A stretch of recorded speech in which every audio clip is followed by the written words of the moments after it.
Welcome YouTube, I am Aniket and you are watching Ved study.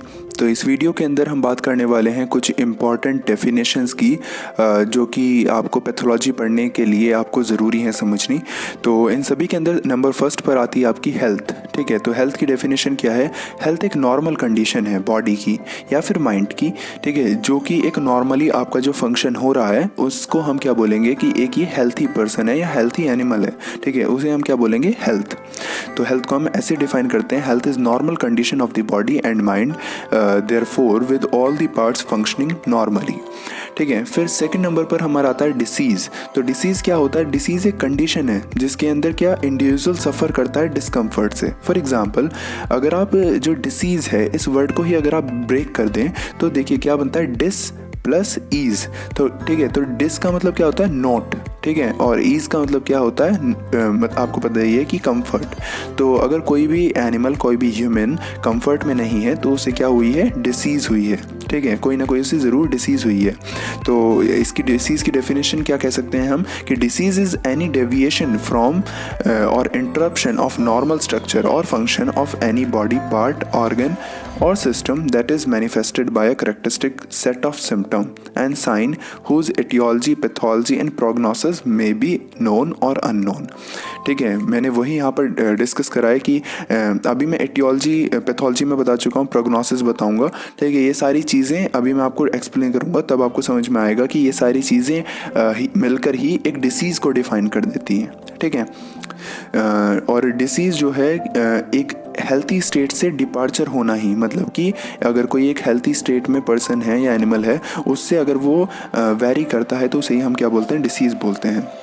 Next हमारा आता है etiology. तो देखिए इटियोलॉजी क्या है कि ये वो साइंस है जिसके अंदर हम कॉजेज़ ऑफ डिसीज़ से डील करते हैं। यहाँ पर हम कॉजेज़ ऑफ डिसीज़ की स्टडी करते हैं। ठीक है, मान लीजिए कोई भी डिसीज़ हो गई, ठीक है, तो उसके जो कॉज है वो क्या है उसे हम देखेंगे इटियोलॉजी के अंदर। उसके बाद हम बात करते हैं इंक्यूबेशन पीरियड की।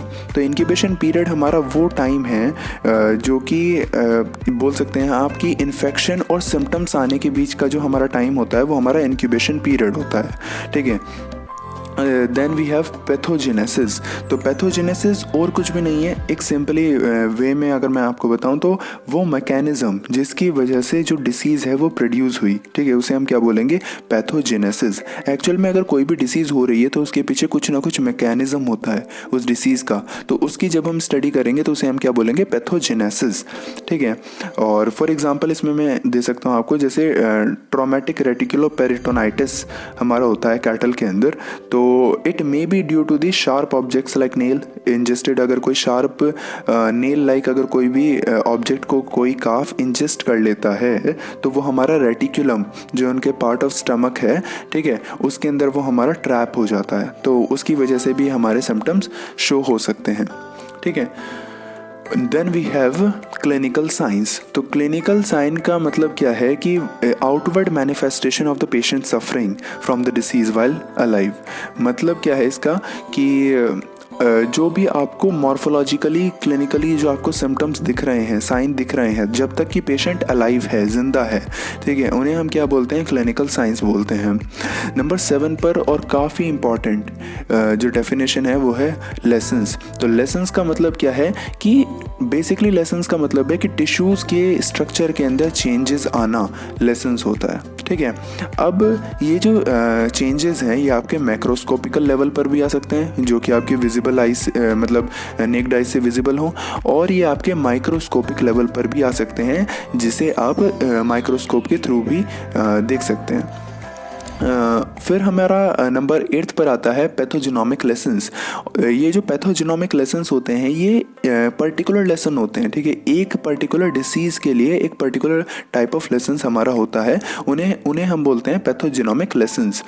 ठीक है, और इसका एग्जांपल मैं आपको दे सकता हूँ, जैसे कि ब्लू टंग इन शीप। ठीक है, तो ये हैमरेज है in the base of pulmonary artery and base of the aorta, ये हमारे हो सकता है जिसकी वजह से ब्लू टंग इन शीप आता है। ठीक है, तो ब्लू टंग इन शीप हमारा क्या हुआ? पैथोजेनोमिक लेसन्स हो गया। ठीक है, उसके बाद नंबर 9 आता है हमारा कोर्स ऑफ द डिसीज़। तो जो कोर्स ऑफ द डिसीज़ है, इसकी एग्जांपल, इसकी डेफिनेशन हमारी है कि वो टाइम जिसके बीच में हमारे जो हैं चेंजेस आए डिसीज़ में, ठीक है। तो it is the duration of time through which series of changes characteristic of disease pass through to their ultimate end, ठीक है। जो उनके अल्टीमेट एंड तक पहुंचने तक डिसीज़ के जो चेंजेस आते हैं उनके सिम्टम्स में, उनके साइंस में, ठीक है, उन्हें हम क्या बोलते हैं, कोर्स ऑफ द डिसीज़। उसके बाद हमारा आता है टर्मिनेशन ऑफ डिसीज़। तो टर्मिनेशन ऑफ डिसीज़ हमारा, देखिए, दो बातें आती हैं। डिसीज़ का ख़त्म होना ही हमारा क्या, टर्मिनेशन ऑफ डिसीज़। अब डिसीज़ कब ख़त्म हो सकती है, या तो एनिमल रिकवर कर जाए या फिर उसकी डेथ हो जाए, दोनों ही केसेस में डिसीज़ भी एंड हो जाएगी, ठीक है। और ये हमारा क्या है, टर्मिनेशन ऑफ डिसीज़। फिर हमारा आता है डायग्नोसिस, ये बहुत इंपॉर्टेंट है। तो डायग्नोसिस की मैं डेफिनेशन रीड करता हूँ। डायग्नोसिस क्या है, it is the art of determination of the nature of disease, its causes, symptom and lessons. ये सब हमारा डायग्नोस्टिक पार्ट होता है। तो डायग्नोसिस के अंदर हमारा क्या होता है कि आप, ये एक आर्ट है जिसके अंदर आप क्या करेंगे, जो कोई भी डिसीज़ है उसे आप डिटरमाइन करेंगे, उसे आप पता लगाएंगे कि कौन सी डिसीज़ एक्चुअल में है किसी भी इंडिविजुअल एनिमल को, ठीक है। उसके कॉजेज क्या हैं, इट मीन्स उसकी इटियोलॉजी क्या है, सिम्टम्स क्या शो वो कर रहा है, ठीक है, लेसन्स क्या हैं वहाँ पर, और अगर लेसन्स हैं तो पैथोजेनोमिक लेसन्स पर्टिकुलर डिसीज़ के लिए क्या है। तो ये सब हमारा डायग्नोस्टिक पार्ट आता है। उसके बाद नंबर 12 पर है हमारा मॉर्फोलॉजिकल डायग्नोसिस। मॉर्फोलॉजिकल डायग्नोसिस में क्या होता है कि मैं डेफिनेशन रीड करता हूँ, where diagnosis is based on the alteration observe in a tissue or organ, therefore naming the lesions, ठीक है। मॉर्फोलॉजिकल बेसिस पर जो भी आपकी अल्टरेशन आ रही हैं, ठीक है, उन्हें हम क्या बोलेंगे, मॉर्फोलॉजिकल डायग्नोसिस। उसके बेसिस पर आपने क्या करा, डायग्नोस दिया, तो उसे हम क्या बोलेंगे, मॉर्फोलॉजिकल डायग्नोसिस। डायग्नोसिस के भी हमारे कई पार्ट हो सकते हैं। फॉर एग्जाम्पल, अगर निमोनिया है तो निमोनिया क्या है, इन्फ्लामेशन ऑफ लंग्स। एंटराइटिस है तो एंटराइटिस में क्या है, इन्फ्लामेशन ऑफ द इंटेस्टाइन, ठीक है। Then we have etiological diagnosis. तो इटियोलॉजिकल डायग्नोसिस के अंदर हमारा क्या होता है, जहाँ पर स्पेसिफिक जो डिसीज़ के लिए स्पेसिफिक हमारे कॉजेज़ होते हैं उन्हें हम आइडेंटिफाई कर लें। देखिए, इटियोलॉजी का मतलब क्या था, इटियोलॉजी का मतलब था हमारा सिंपल सा कि किसी डिसीज़ को क्या उसके कॉजेज़ हैं। अब हम उन्हीं की बेसिस पर डिसीज़ को हम क्या कर लेते हैं, डायग्नोस कर लेते हैं। तो हम उसे क्या बोल देते हैं, इटियोलॉजिकल डायग्नोसिस। मतलब हमने इटियोलॉजी के बेसिस पर डिसीज़ का डायग्नोसिस करा, ठीक है। थोड़ा सा कॉम्प्लेक्स लग सकता है, बट यही इसकी डेफिनेशन है। और इसमें हमारा एग्जाम्पल आ सकता है, देखिए अभी हमने देखा कि इन्फ्लामेशन ऑफ लंग्स क्या था, निमोनिया। तो उसके कॉजेज़, निमोनिया के कॉजेज़ जो हैं उनके बेसिस पर हमने क्या करा, डायग्नोसिस कर लिया। तो वो इसके हमारे एग्जांपल आ सकते हैं, जैसे कि कॉजेज़ ऑफ निमोनिया में भी बैक्टीरिया, वायरल, फंगस, ठीक है, फॉरेन बॉडी, कुछ भी हो सकता है। देन वी हैव स्पेसिफिक और डेफिनेटिव डायग्नोसिस। तो स्पेसिफिक और डेफिनेटिव डायग्नोसिस के अंदर हमारा क्या होता है कि जहाँ पर पैथोजेनोमिक लेसन्स हमारे कैरेक्टरिस्टिक फीचर्स होते हैं। पैथोजेनोमिक लेसन्स क्या होते हैं, पर्टिकुलर डिसीज़ के लिए, ठीक है, उन्हें वहाँ पर देखा जा सके, तो उसे हम बोलते हैं डेफिनेटिव डायग्नोसिस। मतलब कि एक डिसीज़, एक पर्टिकुलर डिसीज़ के लिए हमारे हम डायग्नोसिस कर रहे हैं उसके लिए, ठीक है।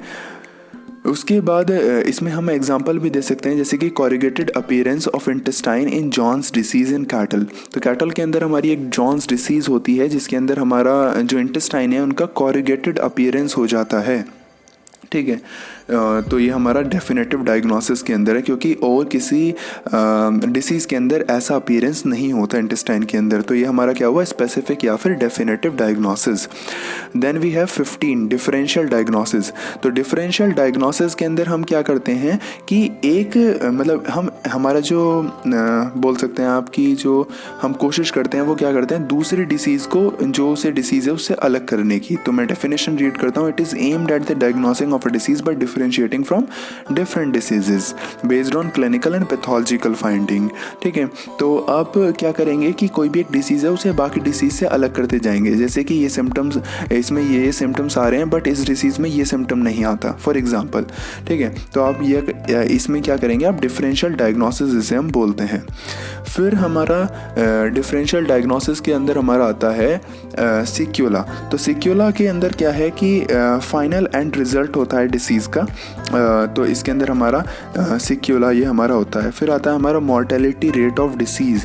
तो मॉर्टेलिटी रेट हमारा क्या है कि परसेंट ऑफ डेथ, अगर हम ह्यूमंस की बात कर रहे हैं तो ह्यूमंस के अंदर, और अगर एनिमल्स की बात कर रहे हैं तो एनिमल्स के अंदर कितनी होती हैं किसी भी डिसीज़ की वजह से, उसे हम बोलते हैं मॉर्टेलिटी रेट ऑफ डिसीज़। ठीक है, फॉर एग्जांपल अगर मैं बताऊं तो जो कोरोना वायरस, ठीक है, अब जो चल रहा है कोविड-19, उसका अप्रॉक्सीमेट जो मॉर्टेलिटी रेट है वो अराउंड 2% है। ठीक है, तो ये हमारा हर डिसीज़ का मॉर्टेलिटी रेट डिफरेंट होता है, और ये परसेंट ऑफ एनिमल्स हमें बताता है कि कितने उनकी डेथ हो जाएगी।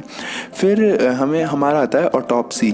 तो ऑटोप्सी क्या है कि आप अपनी जो नेक्ड आइज से जो भी कारकेस है उसे आप देखेंगे, उसके अंदर लेसन्स देखेंगे, उसे हम बोलते हैं ऑटोप्सी, और ये हमारा ह्यूमन मेडिसिन के अंदर यूज़ होता है, ये इसका करेक्टरिस्टिक फीचर है। और फिर आता है हमारा नेक्रोप्सी। तो नेक्रोप्सी क्या है कि आप कारकेस को देखेंगे, और ये बेसिकली नेक्रोप्सी वर्ड हम यूज़ करते हैं वेटनरी मेडिसिन के अंदर। तो autopsy is used for human medicine and necropsy is used for veterinary medicine.